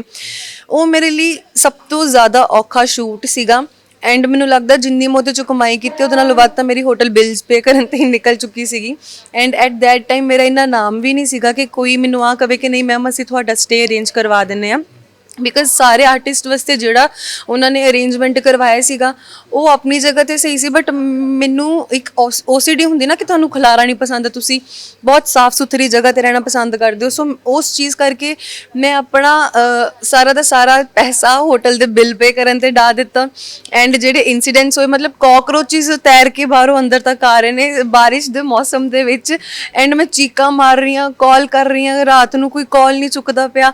ਸੋ ਉਹ ਬਹੁਤ ਟਫ ਟਾਈਮ ਸੀਗਾ ਐਂਡ ਜੋ ਮੇਰੇ ਨਾਲ ਉਸ ਪ੍ਰੋਜੈਕਟ 'ਚ ਲੋਕ ਜੁੜੇ ਸੀਗੇ ਉਹਨਾਂ ਨੂੰ ਇਸ ਟਾਈਮ ਬਾਰੇ ਪਤਾ ਵੀ ਹੈਗਾ ਆ ਬਟ ਕਹਿੰਦੇ ਆ ਕਿ ਆਊਟਪੁੱਟ ਬਹੁਤ ਸੋਹਣਾ ਇਸ ਪ੍ਰੋਜੈਕਟ ਦਾ ਨਿਕਲ ਗਿਆ। ਸੋ ਜਦੋਂ ਲੋਕਾਂ ਵੱਲੋਂ ਇੰਨਾ ਪਿਆਰ ਮਿਲਦਾ ਹੈ, ਕੰਮ ਨੂੰ ਪਸੰਦ ਕੀਤਾ ਜਾਂਦਾ, ਉਸ ਟਾਈਮ ਦੇ ਉੱਤੇ ਆ ਚੀਜ਼ਾਂ ਮਾਇਨੇ ਨਹੀਂ ਰੱਖਦੀਆਂ। ਬਹੁਤ ਕੁਝ ਦੇਖਣਾ ਪੈਂਦਾ ਜਦੋਂ ਅਸੀਂ ਕਿਸੇ ਵੀ ਖੇਤਰ ਦੇ ਵਿੱਚ ਛਾਲ ਮਾਰਦੇ ਹਾਂ, ਕਿਸੇ ਵੀ ਖੇਤਰ ਦੇ ਵਿੱਚ ਉਤਰਦੇ ਹਾਂ ਤਾਂ ਬਹੁਤ ਸਾਰੀਆਂ ਚੀਜ਼ਾਂ ਸਾਨੂੰ ਸਾਹਮਣਾ ਕਰਨਾ ਪੈਂਦਾ, ਕੁਝ ਔਖੀਆਂ ਹੁੰਦੀਆਂ, ਕੁਝ ਦੇਖੀਆਂ ਹੁੰਦੀਆਂ, ਕੁਝ ਨਹੀਂ ਵੀ ਦੇਖੀਆਂ ਹੁੰਦੀਆਂ ਹੈ ਨਾ। ਅਤੇ ਦਿਵਜੋਤ ਮੈਂ ਪੁੱਛਣਾ ਚਾਹੂੰਗਾ ਜਿਵੇਂ ਪਲਾਨ ਸੀਗਾ IAS ਹੈ ਨਾ ਆਰਕੀਟੈਕਟ, ਅਤੇ ਉਸ ਪਲਾਨ ਤੋਂ ਜਦੋਂ ਇੱਧਰ ਨੂੰ ਤੁਸੀਂ ਆਏ ਐਕਟਿੰਗ ਖੇਤਰ ਦੇ ਵਿੱਚ ਜਾਂ ਥੀਏਟਰ ਦੇ ਵਿੱਚ ਤੁਸੀਂ ਐਂਟਰੀ ਮਾਰੀ ਤਾਂ ਘਰਦਿਆਂ ਦਾ ਕੀ ਰਿਸਪੌਂਸ ਸੀਗਾ? ਮੇਰੇ ਪੇਰੈਂਟਸ ਸ਼ੁਰੂ ਤੋਂ ਬਹੁਤ ਸਪੋਰਟਿਵ ਰਹੇ ਆ, ਬਹੁਤ। ਇੱਥੋਂ ਤੱਕ ਕਿ ਜਦੋਂ ਮੈਨੂੰ ਪਹਿਲੀ ਮੂਵੀ ਵੀ ਮਿਲੀ ਸੀਗੀ ਤੇ ਮੈਂ ਆਪਣੇ ਡੈਡ ਦੇ ਨਾਲ ਗਈ ਸੀਗੀ, ਐਂਡ ਜਿੰਨਾ ਟਾਈਮ ਮੈਨੂੰ ਉੱਥੇ ਲੱਗਾ ਮੇਰੇ ਡੈਡ ਮੇਰੇ ਨਾਲ ਰਹੇ ਮੈਨੂੰ ਸਪੋਰਟ ਕਰਨ ਦੇ ਲਈ। ਐਂਡ ਅੱਜ ਦੀ ਤਰੀਕ ਦੇ ਵਿੱਚ ਵੀ ਜਦੋਂ ਕਿਤੇ ਮੈਂ ਬਹੁਤ ਦੂਰ ਜਾਣਾ ਹੁੰਦਾ ਆ ਜਾਂ ਮੈਨੂੰ ਪਤਾ ਲੱਗਦਾ ਹੈ ਕਿ ਹਾਂ ਇਸ ਜਗ੍ਹਾ ਦੇ ਉੱਤੇ ਮੇਰਾ ਸ਼ੂਟ ਆ ਐਂਡ ਮੈਨੂੰ ਰਾਤੋਂ ਰਾਤ ਨਿਕਲਣਾ ਪਊਗਾ, so my father is the one who took me and ਉਹ ਮੇਰੇ ਨਾਲ ਸ਼ੂਟਸ ਦੇ ਉੱਪਰ ਵੀ ਰਹਿੰਦੇ ਆ। ਪਿੱਛੇ ਜੇ ਇਦਾਂ ਦਾ ਇੱਕ ਇਨਸੀਡੈਂਟ ਹੋਇਆ ਸੀਗਾ ਕਿ ਮੇਰੇ ਦਾਦੀ ਜੀ ਨੂੰ ਬਹੁਤ ਬੁਰਾ ਅਟੈਕ ਆਇਆ ਸੀਗਾ, ਇੱਕ ਤਰ੍ਹਾਂ ਦੇ ਉਹ ਡੈਡ ਸੀਗੇ ਐਂਡ ਉਹਨਾਂ ਨੂੰ ਸਕਾਟ ਐਡਮਿਟ ਕਰਵਾਇਆ, ਉਹਨਾਂ ਦਾ ਬਹੁਤ ਵੱਡਾ ਆਪਰੇਟ ਹੋਇਆ, ਸਭ ਕੁਝ ਹੋਇਆ। ਐਂਡ ਐਟ ਦੈਟ ਟਾਈਮ ਮੇਰੇ ਕੋਲ ਕੰਮ ਆਇਆ ਹੋਇਆ ਸੀਗਾ ਐਂਡ ਉਹ ਕੰਮ ਪਹਿਲਾਂ ਦੀ ਕਮਿਟਮੈਂਟ ਸੀਗੀ, ਸੋ ਆਪਾਂ ਕਿਸੇ ਨੂੰ ਖਰਾਬ ਨਹੀਂ ਕਰ ਸਕਦੇ। ਸੋ ਮੇਰੇ ਫਾਦਰ ਸੀਗੇ ਜਿਹੜੇ ਮੈਨੂੰ ਪਾਲਮਪੁਰ ਲੈ ਕੇ ਗਏ, ਉਹ ਸ਼ੂਟ ਦੇ ਉੱਪਰ ਮੇਰੇ ਨਾਲ ਰਹੇ ਸੋ ਦੈਟ ਤੂੰ ਸ਼ੂਟ ਕੰਪਲੀਟ ਕਰ ਲੈ ਪਿੱਛੇ ਸਭ ਚੀਜ਼ਾਂ ਛੱਡ ਕੇ, ਬਿਕਾਜ਼ ਪਿੱਛੇ ਚਾਚਾ ਜੀ ਹੋਣੀ ਸੀਗੇ। ਸੋ ਇੰਨੇ ਟਫ ਟਾਈਮ ਦੇ ਵਿੱਚ ਵੀ ਮੇਰੇ ਪੇਰੈਂਟਸ ਨੇ ਮੈਨੂੰ ਬਹੁਤ ਸਪੋਰਟ ਕੀਤਾ ਆ। ਜਦੋਂ ਮੇਰੇ ਨਾਨੀ ਜੀ ਐਕਸਪਾਇਰ ਹੋਏ ਸੀਗੇ ਉਦੋਂ ਵੀ ਮੈਂ ਕੰਮ ਦੇ ਉੱਤੇ ਸੀਗੀ, ਸੋ ਮੈਂ ਉਹਨਾਂ ਦੇ ਸੰਸਕਾਰ 'ਤੇ ਜਾਂ ਕਿਸੇ ਵੀ ਰਿਚੁਅਲ ਦੇ ਉੱਪਰ ਨਹੀਂ ਜਾ ਪਾਈ ਸੀਗੀ। ਐਂਡ ਐਟ ਦੈਟ ਟਾਈਮ ਵੀ ਮੇਰੇ ਪੇਰੈਂਟਸ ਨੇ ਮੈਨੂੰ ਸਿਰਫ ਇੱਕੋ ਚੀਜ਼ ਕਹੀ ਸੀਗੀ ਕਿ ਤੇਰੀ ਕਮਿਟਮੈਂਟ ਆ ਉੱਧਰ, ਤੂੰ ਜਾ, ਇਟਸ ਓਕੇ। ਸੋ ਕੁਝ ਚੀਜ਼ਾਂ ਬਹੁਤ ਟਫ ਹੁੰਦੀਆਂ ਨੇ ਜ਼ਿੰਦਗੀ ਦੇ ਵਿੱਚ, ਬਟ ਅਗਰ ਸਪੋਰਟ ਦੀ ਗੱਲ ਕਰਾਂ ਤਾਂ ਮੇਰੇ ਮਮ ਡੈਡ ਮੇਰੇ ਬ੍ਰਦਰ ਬਹੁਤ ਸਪੋਰਟਿਵ ਆ। ਜਦੋਂ ਇਹ ਚੀਜ਼ ਸੁਣਦੇ ਆ ਨਾ ਕਿਸੇ ਵੀ ਖਾਸ ਕਰਕੇ ਜਿਹੜੀ ਐਕਟਰਸ ਜਾਂ ਮਾਡਲਿੰਗ ਲਾਈਨ ਦੇ ਵਿੱਚ ਜਿਹੜੀਆਂ ਕੁੜੀਆਂ ਆਈਆਂ ਹੋਈਆਂ ਨੇ, ਜਦੋਂ ਇਹ ਚੀਜ਼ ਸੁਣਦੇ ਆ ਕਿ ਬਈ ਘਰਦਿਆਂ ਵੱਲੋਂ ਫੁੱਲ ਸਪੋਰਟ ਸਾਨੂੰ ਮਿਲੀ, ਉਹਨਾਂ ਨੇ ਸਾਨੂੰ ਆਜ਼ਾਦੀ ਦਿੱਤੀ ਕਿ ਹਾਂ ਜੋ ਤੁਸੀਂ ਕਰਨਾ ਚਾਹੁੰਦੇ ਹੋ ਤੁਸੀਂ ਕਰ ਸਕਦੇ ਹੋ, ਤੇ ਮੇਰੇ ਹਿਸਾਬ ਨਾਲ ਹੋਣਾ ਵੀ ਇਹੀ ਚਾਹੀਦਾ ਹੈ ਨਾ ਕਿ ਬੱਚਿਆਂ ਨੂੰ ਖੁੱਲ੍ਹ ਦੇਣੀ ਚਾਹੀਦੀ ਹੈ ਤਾਂ ਕਿ ਉਹ ਆਪਦੀ ਜੋ ਉਹਨਾਂ ਨੇ ਸੋਚਿਆ ਜਾਂ ਜੋ ਉਹਨਾਂ ਨੇ ਡ੍ਰੀਮ ਲੈਤੇ ਹੋਏ ਆ ਘੱਟੋ ਘੱਟ ਪੂਰਾ ਕਰ ਸਕਣ। ਹੁਣ ਮੇਰੇ ਨਾਲੋਂ ਵੱਧ ਕੇ ਉਹਨਾਂ ਦੇ ਸੁਪਨੇ ਆ, ਸੋ ਮੈਂ ਆਪਣੇ ਆਪ ਦੇ ਲਈ ਨਹੀਂ, ਮਤਲਬ ਆਪਣੇ ਮਮ ਡੈਡ ਦੇ ਲਈ ਇਸ ਫੀਲਡ ਦੇ ਵਿੱਚ ਇੰਨੀ ਸਕਸੈਸਫੁਲ ਹੋਣਾ ਚਾਹੁੰਦੀ ਹਾਂ ਕਿ ਜਿਹਦਾ ਸ਼ਾਇਦ ਅੰਦਾਜ਼ਾ ਮੈਂ ਵੀ ਨਾ ਲਗਾ ਸਕਦੀ ਹੋਵਾਂ ਤੇ ਉਹ ਵੀ ਨਾ ਲਗਾ ਸਕਦੇ ਹੋਣ। ਸੋ ਹੁਣ ਮੇਰੇ ਸੁਪਨੇ ਸਿਰਫ ਮੇਰੇ ਨਹੀਂ ਹੈ ਕਿਉਂਕਿ ਮੇਰੇ ਘਰਦਿਆਂ ਦੇ ਵੀ ਨਾਲ ਜੁੜੇ ਹੋਏ ਨੇ, ਤੇ ਉਸ ਲਈ ਸਾਡੀ ਵੀ ਬੈਸਟ ਵਿਸ਼ੇਸ ਤੁਹਾਡੇ ਨਾਲ ਨੇ। ਤੇ ਜੋ ਤੁਸੀਂ ਨਹੀਂ ਵੀ ਸੋਚਿਆ ਹੈ ਉਹ ਡ੍ਰੀਮ ਜਿਹੜੇ ਨਹੀਂ ਵੀ ਸ਼ਾਇਦ ਤੁਸੀਂ ਦੇਖੇ ਹੋਏ ਉਹ ਤੁਸੀਂ ਸਕਸੈਸ ਕਰੋ ਤੇ ਉਸ ਮੰਜ਼ਿਲ ਤੱਕ ਤੁਸੀਂ ਪਹੁੰਚੋ। ਤੇ ਦਿਵਜੋਤ, ਜੇ ਮੈਂ ਜੇ ਗੱਲ ਕਰਾਂ ਵੀ ਜਿਵੇਂ ਤੁਸੀਂ ਆ ਗਏ ਵਾਪਸ ਚੰਡੀਗੜ੍ਹ, ਜਿਵੇਂ ਤੁਸੀਂ ਕਿਹਾ ਵੀ ਮੈਂ ਇੱਧਰ ਥੀਏਟਰ ਕਰਨ ਵਾਸਤੇ ਇੱਧਰ ਆ ਗਈ, ਉਸ ਤੋਂ ਬਾਅਦ ਪਹਿਲਾ ਬ੍ਰੇਕ ਤੁਹਾਨੂੰ ਕਿਵੇਂ ਮਿਲਿਆ ਜਾਂ ਕਿਸ ਤਰੀਕੇ ਦਾ ਜਿਵੇਂ ਗਾਣਿਆਂ ਦੇ ਵਿੱਚ ਪਹਿਲਾਂ ਤੁਸੀਂ ਮਤਲਬ ਮੈਨੂੰ ਲੱਗਦਾ ਨਾ, ਤੇ ਕਿਵੇਂ ਬ੍ਰੇਕ ਮਿਲਿਆ ਉਹ? ਗਾਣਿਆਂ ਦੇ ਵਿੱਚ ਤਾਂ ਮੈਨੂੰ ਬ੍ਰੇਕ ਨਾਟਸ਼ਾਲਾ ਦੇ ਥਰੂ ਹੀ ਮਿਲਿਆ ਸੀ ਜਦੋਂ ਮੈਂ ਉੱਥੇ ਪਰਫਾਰਮ ਕਰ ਰਹੀ ਸੀ ਲਾਈਵ। ਥੀਏਟਰ ਤੁਸੀਂ ਕਰਨ ਲੱਗ ਪਏ ਸੀ ਮਤਲਬ? ਥੀਏਟਰ ਤਾਂ ਮੈਂ ਬਚਪਨ ਤੋਂ ਕਰਦੀ ਆ ਰਹੀ ਸੀਗੀ, ਬਟ ਉਸ ਨਾਟਸ਼ਾਲਾ ਜਿਹੜੀ ਜਗ੍ਹਾ ਹੈ, ਜਿਹੜਾ ਉੱਥੋਂ ਦਾ ਸਟੇਜ ਆ, ਉੱਥੋਂ ਦਾ ਰੰਗਮੰਚ ਆ, ਮੈਨੂੰ ਉਸ ਸਟੇਜ ਨੇ ਕਹਿ ਲਓ ਕਿ ਸਭ ਕੁਝ ਦਿੱਤਾ ਆ। ਮੈਂ ਵੀ ਉੱਥੋਂ ਦੀ ਇੱਕ ਕਲਾਕਾਰ ਹਾਂ ਜਿਹਨੂੰ ਉੱਥੋਂ ਹੀ ਇੱਕ ਮਿਊਜ਼ਿਕ ਵੀਡੀਓ ਆਫਰ ਹੋਇਆ, ਉਸ ਤੋਂ ਬਾਅਦ ਉਸ ਤੋਂ ਵੱਡਾ ਇੱਕ ਮਿਊਜ਼ਿਕ ਵੀਡੀਓ ਆਫਰ ਹੋਇਆ, ਫਿਰ ਉਸ ਤੋਂ ਬਾਅਦ ਉਸ ਤੋਂ ਵੱਡਾ ਇੱਕ ਮਿਊਜ਼ਿਕ ਵੀਡੀਓ ਆਫਰ ਹੋਇਆ। ਸੋ ਇੱਕ ਉਹ ਕਹਿੰਦੇ ਨਾ ਗ੍ਰਾਫ ਬਿਲਡ ਹੁੰਦਾ ਬਹੁਤ ਵਧੀਆ ਬਣ ਗਿਆ। ਐਂਡ ਬਹੁਤ ਆਡੀਸ਼ਨਸ ਦਿੱਤੇ ਨੇ, ਖੱਜਲ ਹੋ ਕੇ ਆਡੀਸ਼ਨਸ ਦਿੱਤੇ ਨੇ, ਜਦੋਂ ਜਿੱਥੇ ਪਤਾ ਲੱਗਣਾ ਆਡੀਸ਼ਨਸ ਚੱਲਦੇ ਪਏ ਨੇ, ਦਿਨ ਨਹੀਂ ਵੇਖਣਾ, ਰਾਤ ਨਹੀਂ ਦੇਖਣੀ, ਬਸ ਮਤਲਬ ਆਡੀਸ਼ਨਸ ਦੇ ਉੱਪਰ ਨਿਕਲ ਜਾਣਾ। ਐਂਡ ਆਡੀਸ਼ਨਸ ਦੇ ਸਦਕਾ ਹੀ ਮੈਂ ਇੱਕ ਬਾਲੀਵੁੱਡ ਪ੍ਰੋਜੈਕਟ ਕੀਤਾ ਸੀਗਾ, ਖਾਨਦਾਨੀ ਸ਼ਫਾਖਾਨਾ, ਜੋ ਕਿ ਸੋਨਾਕਸ਼ੀ ਸਿਨਹਾ ਮੈਮ ਦਾ ਸੀਗਾ। ਤੇ ਫਿਰ ਉਸ ਤੋਂ ਬਾਅਦ ਉੱਥੋਂ ਗੱਭਰੂ ਗੈਂਗ ਮੂਵੀ ਵੀ ਮਿਲੀ ਜਿਹੜੀ ਹਜੇ ਰਿਲੀਜ਼ ਨਹੀਂ ਹੋਈ, ਬਟ ਉਹ ਵੀ ਬਾਲੀਵੁੱਡ ਮੂਵੀ ਹੈ। ਦੈਨ ਉਸ ਤੋਂ ਬਾਅਦ ਇਸ ਸਾਲ ਦੇ ਵਿੱਚ ਜਿਹੜੀ ਮੈਂ ਮੂਵੀ ਕੀਤੀ ਹੈ ਅੱਲੜ ਵਰੇਸ, ਸਟਾਰਿੰਗ ਅਰਮਾਨ ਬੇਦਿਲ ਐਂਡ ਉੱਚੀਆਂ ਉਡਾਰੀਆਂ, ਜੋ ਕਿ ਉਹਦੇ ਸਿੰਘ ਹੈ। ਸੋ ਉਹ ਮੂਵੀ ਮਿਲਣ ਦੇ ਮਗਰ ਵੀ ਕੁਝ ਇੱਦਾਂ ਦੇ ਕਿੱਸੇ ਨੇ ਕਿ ਮੈਂ ਜ਼ੀ ਪੰਜਾਬੀ ਦੇ ਇੱਕ ਸੀਰੀਅਲ ਕਰਦੀ ਪਈ ਸੀ, ਤੇਰੇ ਦਿਲ ਵਿੱਚ ਰਹਿੰਦੇ, ਐਂਡ ਮਲਕੀਤ ਰੌਣੀ ਸਰ ਨੇ ਮੇਰਾ ਰੈਫਰੈਂਸ ਦਿੱਤਾ ਸੀਗਾ ਪ੍ਰੋਡਕਸ਼ਨ ਹਾਊਸ ਨੂੰ ਜਿਨ੍ਹਾਂ ਨੇ ਅੱਲੜ ਵਰੇਸ ਕੀਤੀ। ਤੇ ਐਟ ਦੈਟ ਟਾਈਮ ਮੇਰਾ ਫਗਵਾੜੇ ਸ਼ੂਟ ਚੱਲ ਰਿਹਾ ਸੀਗਾ, ਫਲੈਟ ਮੇਰਾ ਚੰਡੀਗੜ੍ਹ ਸੀਗਾ, ਤੇ ਮੈਨੂੰ ਉਹਨਾਂ ਨੂੰ ਮਿਲਣ ਦੇ ਲਈ ਜਦੋਂ ਮੀਟਿੰਗ ਫਿਕਸ ਹੁੰਦੀ ਸੀ, ਸਕ੍ਰਿਪਟ ਡਿਸਕਸ਼ਨਸ ਚੱਲ ਰਹੀਆਂ ਨੇ, ਕੁਝ ਚੱਲ ਰਿਹਾ, ਮੈਨੂੰ ਟਰੈਵਲ ਕਰਨਾ ਪੈਂਦਾ ਸੀਗਾ। ਸੋ ਸੀਰੀਅਲਸ ਦਾ ਸ਼ੂਟ ਹਰ ਰੋਜ਼ ਹੁੰਦਾ ਹੈ, ਉਹ ਤੁਸੀਂ ਨਹੀਂ ਬ੍ਰੇਕ ਨਹੀਂ ਮਿਲਦੀ, ਇੱਥੋਂ ਤੱਕ ਕਿ ਸਾਨੂੰ ਤਿਉਹਾਰ ਦੇ ਉੱਤੇ ਵੀ ਛੁੱਟੀ ਨਹੀਂ ਸੀ ਮਿਲਦੀ ਹੁੰਦੀ। ਸੋ ਆਈ ਰਿਮੈਂਬਰ ਕਿ ਸਰਦੀਆਂ ਦਾ ਟਾਈਮ ਸੀਗਾ, ਮੈਂ ਰਾਤ ਨੂੰ ਕੈਬ ਬੁੱਕ ਕਰਦੀ ਸੀ, ਸਵੇਰੇ ਚੰਡੀਗੜ੍ਹ ਮੀਟਿੰਗ ਅਟੈਂਡ ਕੀਤੀ, ਫਿਰ ਫਗਵਾੜਾ। ਸੋ ਜਿੰਨੀ ਦੇਰ ਮੇਰਾ ਚੰਡੀਗੜ੍ਹ ਫਲੈਟ ਰਿਹਾ ਨਾ ਮੋਹਾਲੀ ਤੋਂ ਪਹਿਲਾਂ, ਉਸ ਫਲੈਟ ਦੇ ਵਿੱਚ ਮੈਂ ਕਦੀ ਰਹਿ ਕੇ ਨਹੀਂ ਦੇਖਿਆ ਕਿਉਂਕਿ ਮੈਨੂੰ ਕੰਮ ਹੀ ਹਮੇਸ਼ਾ ਦੂਰ ਦੇ ਮਿਲਦੇ ਹੁੰਦੇ ਸੀ। ਸੋ ਉਹ 1 ਸਾਲ ਮੈਂ ਸਿਰਫ ਪੈਸੇ ਵੇਸਟ ਕੀਤੇ ਨੇ ਰੈਂਟ ਭਰਨ ਦੇ ਵਿੱਚ। ਹਾਰਡਲੀ ਮਹੀਨੇ 'ਚ 2 ਦਿਨ ਮੈਂ ਉੱਥੇ ਫਲੈਟ 'ਚ ਹੁੰਦੀ ਸੀ ਜਾਂ 3 ਦਿਨ ਫਲੈਟ 'ਚ ਹੁੰਦੀ ਸੀਗੀ, ਅਦਰਵਾਈਜ਼ ਉਹ ਮੇਰਾ ਫਲੈਟ ਬੰਦ ਹੀ ਪਿਆ ਸੀਗਾ। ਬਟ ਹਾਂ, ਮੇਰੇ ਲਈ ਲੱਕੀ ਬਹੁਤ ਸੀਗਾ, ਮੇਰਾ ਕੋਈ ਕੰਮ ਅਗਰ ਅੰਮ੍ਰਿਤਸਰ 'ਚ ਰਹਿ ਕੇ ਨਹੀਂ ਬਣਦਾ ਸੀ ਨਾ, ਮੈਂ ਉੱਥੇ ਪੈਰ ਪਾਉਂਦੀ ਸੀ, ਮੇਰੇ ਉਹ ਕੰਮ ਬਣਨੇ ਸ਼ੁਰੂ ਹੋ ਜਾਂਦੇ ਸੀਗੇ। ਥੀਏਟਰ ਤੋਂ ਤੁਸੀਂ ਆਏ ਹੋਏ ਹੋ, ਥੀਏਟਰ ਤੁਸੀਂ ਇੰਨਾ ਕੀਤਾ, ਉਸ ਤੋਂ ਬਾਅਦ ਤੁਸੀਂ ਗਾਣਿਆਂ 'ਚ ਆਏ। ਮੈਨੂੰ ਤਾਂ ਅੱਜ ਕੱਲ੍ਹ ਤਾਂ ਮੈਂ ਕਈ ਆਪਾਂ ਐਕਟਰ ਜਾਂ ਐਕਟਰਸ ਇਹੋ ਜਿਹੇ ਦੇਖਦੇ ਹੈਗੇ ਆ, ਗਾਣੇ ਛੱਡੋ ਮੂਵੀਜ਼ ਦੇ ਵਿੱਚ ਵੀ ਆ ਜਾਂਦੇ, ਮੈਨੂੰ ਲੱਗਦਾ ਥੀਏਟਰ ਤੱਕ ਉਹਨਾਂ ਦਾ ਦੂਰ ਦਾ ਕੋਈ ਨਾਤਾ ਨਹੀਂ ਹੁੰਦਾ। ਇਸ ਦੇ ਬਾਰੇ ਕੀ ਕਹਿਣਾ ਚਾਹੁੰਦੇ? ਮੇਰੇ ਖਿਆਲ ਨਾਲ ਸਭ ਤੋਂ ਬੁਰੀ ਚੀਜ਼ ਜਿਹੜੀ ਮੈਨੂੰ ਪਰਸਨਲੀ ਲੱਗਦੀ ਆ ਕਿ ਅੱਜ ਕੱਲ੍ਹ ਲੋਕਾਂ ਨੂੰ ਕਾਸਟ ਕੀਤਾ ਜਾਂਦਾ ਉਹਨਾਂ ਦੇ ਫੋਲੋਅਰਸ ਦੇ ਬੇਸਿਸ ਤੇ, ਕਿ ਕਿਤੇ ਕਿੰਨੇ ਮਿਲੀਅਨ ਫੋਲੋਅਰਸ ਨੇ ਜਾਂ ਇਹਦੇ ਫੋਲੋਅਰਸ ਮਗਰ ਕੀ ਲੱਗਾ ਹੈ ਨਹੀਂ ਲੱਗਾ, ਬਲੂ ਟਿਕ ਲੱਗੀ ਹੈ ਨਹੀਂ ਲੱਗੀ ਆ। ਜਦ ਕਿ ਮੇਰੇ ਖਿਆਲ ਨਾਲ ਬਹੁਤ ਸਾਰੇ ਐਸੇ ਲੋਕ ਨੇ ਜਿਨ੍ਹਾਂ ਦੇ ਫੋਲੋਅਰਸ ਸ਼ਾਇਦ ਕੁਝ ਨਹੀਂ ਹੋਣਗੇ, ਬਟ ਉਹ ਇੱਕ ਇੰਨਾ ਸੋਹਣੇ ਆਰਟਿਸਟ ਹੁੰਦੇ ਨੇ ਜਿਨ੍ਹਾਂ ਤੋਂ ਤੁਸੀਂ ਕੁਝ ਵੀ ਕਰਵਾ ਸਕਦੇ ਹੋ। ਮੈਂ ਖੁਦ ਨੂੰ ਉਹਨਾਂ 'ਚ ਇੱਕ ਗਿਣਦੀ ਹਾਂ ਕਿ ਸਪੋਜ਼ ਮੇਰੇ ਇੰਸਟਾਗ੍ਰਾਮ ਦੇ ਉੱਪਰ ਮਿਲੀਅਨਸ ਦੇ ਵਿੱਚ ਫੋਲੋਅਰਸ ਨਹੀਂ ਹੈਗੇ, ਬਟ ਅਗਰ ਪਰਫਾਰਮੈਂਸ ਦੀ ਗੱਲ ਆਵੇ ਤਾਂ ਆਈ ਕੈਨ ਪਰਫਾਰਮ ਐਨੀਥਿੰਗ। ਤੁਸੀਂ ਮੈਨੂੰ ਕੁਝ ਵੀ ਕਹਿ ਦਿਓ ਐਂਡ ਟੱਚਵੁੱਡ ਅੱਜ ਤੱਕ ਮੈਂ ਜਿੱਥੇ ਜਿਹੜਾ ਵੀ ਕੰਮ ਕੀਤਾ ਆ ਮੇਰੀ ਕਦੀ ਕਿਸੇ ਨੇ ਬੁਰਾਈ ਨਹੀਂ ਕੀਤੀ ਐਂਡ ਮੈਨੂੰ ਰੋਣ ਦੇ ਲਈ ਕਦੀ ਗਲਿਸਰੀਨ ਦੀ ਲੋੜ ਨਹੀਂ ਪਈ। ਸੋ ਔਨ ਦਾ ਸਪੌਟ ਤੁਸੀਂ ਕਿਸ ਤਰ੍ਹਾਂ ਕੰਮ ਕਰਦੇ ਹੋ ਉਹ ਚੀਜ਼ ਜ਼ਰੂਰੀ ਹੈ। ਹੁਣ ਅਸੀਂ ਇੱਕ ਜਗ੍ਹਾ ਤੇ ਸ਼ੂਟ ਕਰਦੇ ਪਏ ਸੀਗੇ, ਸੋ ਉੱਥੇ ਟਿਕਟੋਕਰ ਬੁਲਾਈ ਹੋਈ ਸੀਗੀ ਉਹਨਾਂ ਨੇ, ਉਹ ਇੰਨੇ ਲੋਕਾਂ ਦੇ ਸਾਹਮਣੇ ਪਰਫਾਰਮੈਂਸ ਦੇਣੀ ਉਹਦੇ ਲਈ ਬਹੁਤ ਔਖਾ ਸੀਗਾ। ਸੋ ਉਹਨੂੰ ਚੇਂਜ ਕਰਨਾ ਪਿਆ ਇਹ ਕਹਿ ਕੇ ਕਿ ਤੁਹਾਡਾ ਸ਼ੂਟ ਕੰਪਲੀਟ ਹੋ ਗਿਆ ਤੁਸੀਂ ਜਾਓ, ਐਂਡ ਅਗਲੇ ਦਿਨ ਕੋਈ ਹੋਰ ਆਇਆ ਸੀਗਾ ਉਸ ਸ਼ੂਟ ਨੂੰ ਪਰਫਾਰਮ ਕਰਨ ਦੇ ਲਈ। ਸੋ ਕਿਤੇ ਨਾ ਕਿਤੇ ਥੀਏਟਰ ਸਾਨੂੰ ਬਹੁਤ ਕੁਝ ਸਿਖਾਉਂਦਾ ਹੈ। ਅਸੀਂ ਅੱਜ ਦੀ ਤਰੀਕ 'ਚ ਦੇਖ ਲਈਏ ਜਿੰਨੇ ਨਾਮੀ ਕਲਾਕਾਰ ਨੇ, ਜਿੰਨੇ ਵੱਡੇ ਵੱਡੇ ਬਾਲੀਵੁੱਡ ਸਟਾਰਸ ਨੇ, ਜੋ ਵੀ ਨੇ, ਉਹ ਅੱਜ ਦੀ ਤਰੀਕ 'ਚ ਵੀ ਫ੍ਰੀ ਹੁੰਦੇ ਨੇ ਤਾਂ ਥੀਏਟਰ ਕਰਦੇ ਨੇ, ਬਿਕਾਜ਼ ਇੱਕੋ ਤੁਹਾਡੀ ਪਰਫਾਰਮੈਂਸ ਨੂੰ ਗ੍ਰੇਸ ਦਿੰਦਾ ਹੈ ਥੀਏਟਰ, ਬਹੁਤ ਕੁਝ ਸਿਖਾਉਂਦਾ ਹੈ ਤੁਹਾਨੂੰ, ਅਪਸ ਐਂਡ ਡਾਊਨਸ ਹੀ ਸਿਖਾਉਂਦਾ ਆ। ਤੁਸੀਂ ਔਨ ਸਟੇਜ ਨਹੀਂ ਵਿਖਾ ਸਕਦੇ ਕਿ ਬੈਕ ਸਟੇਜ ਤੁਹਾਡੀ ਲਾਈਫ ਦੇ ਉੱਪਰ ਕੀ ਚੱਲਦਾ ਪਿਆ। ਸੋ ਬਹੁਤ ਸਟਰੋਂਗ ਬਣਾਉਂਦਾ ਹੈ ਤੁਹਾਨੂੰ।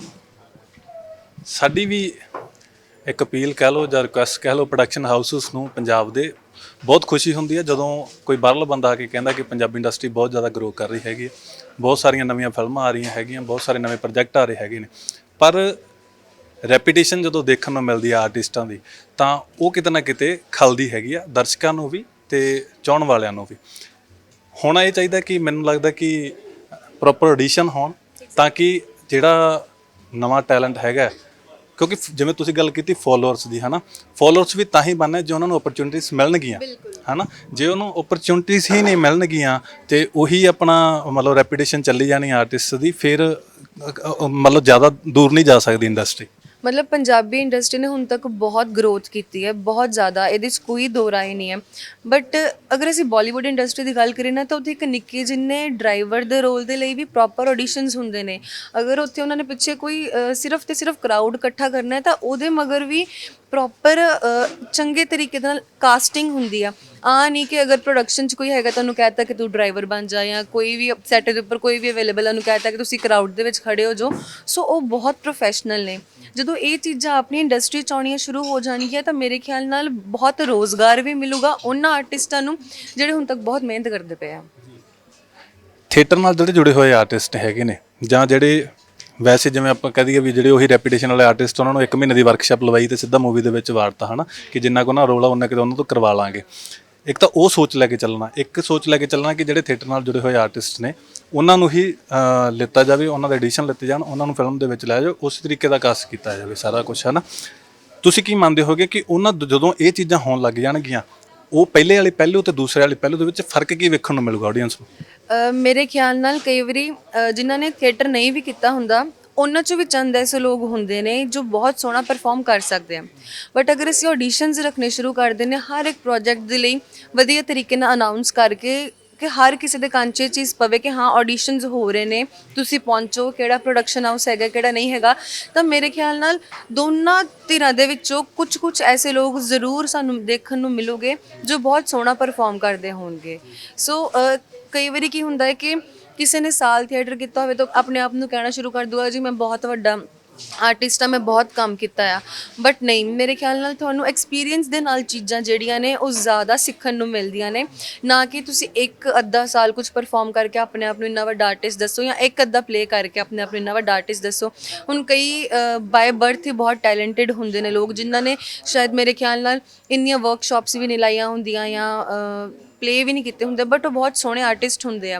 ਸੋ ਐਟ ਦ ਐਂਡ ਮੇਰਾ ਇਹੀ ਮੰਨਣਾ ਆ ਕਿ ਅਗਰ ਅਸੀਂ ਮੌਕਾ ਦਿੰਦੇ ਆ ਦੋਨੋਂ ਧਿਰਾਂ ਨੂੰ ਬਰਾਬਰ ਦਾ, ਤਾਂ ਦੋਨਾਂ ਦੇ ਵਿੱਚੋਂ ਕੁਝ ਨਾ ਕੁਝ ਬੈਸਟ ਤੁਹਾਨੂੰ ਜ਼ਰੂਰ ਮਿਲੂਗਾ। ਕਿਉਂਕਿ ਇੱਕ ਗੱਲ ਇਹ ਵੀ ਹੈਗੀ ਹੈ ਕਿ ਚਲੋ ਮੰਨ ਲਓ ਦੇ ਮੌਕਾ ਵੀ ਦਿੰਦੇ ਹੈਗੇ ਆ, ਜਾਂ ਉਹਨਾਂ ਦੇ ਜਿਹੜੇ ਆਰਟਿਸਟ ਉਹਨਾਂ ਦੇ ਚੱਲਦੇ ਪਏ ਆਲਰੇਡੀ, ਉਹ ਵੀ ਠੀਕ ਹੈ। ਬਾਈ ਬੋਰਨ ਹਰੇਕ ਬੰਦਾ ਹੀ ਕਿਤੇ ਨਾ ਕਿਤੇ ਐਕਟਰ ਹੁੰਦਾ, ਹੈ ਨਾ।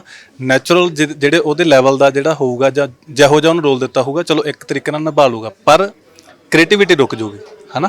ਤੇ ਅੱਜ ਦੀ ਆਡੀਅנס ਮੈਨੂੰ ਲੱਗਦਾ ਜਿਸ ਤਰੀਕੇ ਨਾਲ ਵੈਬ ਸੀਰੀਜ਼ ਜਾਂ ਫਿਲਮਾਂ ਜਾਂ ਬਾਲੀਵੁੱਡ ਜਾਂ ਟਾਲੀਵੁੱਡ ਨੂੰ ਲੈ ਲਈਏ, ਜਿਸ ਤਰੀਕੇ ਨਾਲ ਕੰਟੈਂਟ ਆ ਰਿਹਾ ਹੈਗਾ ਤੇ ਉਹ ਵੇਰੀਏਸ਼ਨ ਭਾਲਦੀ ਹੈ, ਕ੍ਰੀਏਟੀਵਿਟੀ ਭਾਲਦੀ ਹੈਗੀ ਹੈ ਹਨਾ। ਤੇ ਤਾਂ ਹੀ ਕ੍ਰੀਏਟੀਵਿਟੀ ਆਉਣੀ ਹੈਗੀ ਹੈ।